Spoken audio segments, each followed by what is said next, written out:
The headlines are everywhere. AI is coming for your job.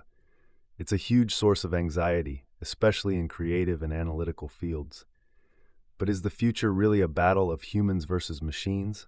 Or is something more interesting happening? Let's unpack the idea of AI as a co-pilot and make it click.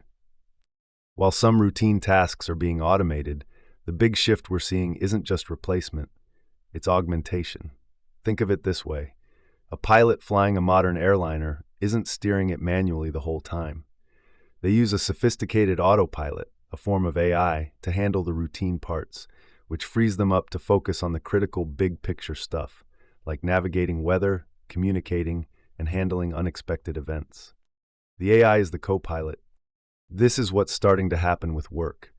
A graphic designer might use an AI to generate a dozen initial concepts in seconds, then use their human expertise to choose and refine the best one.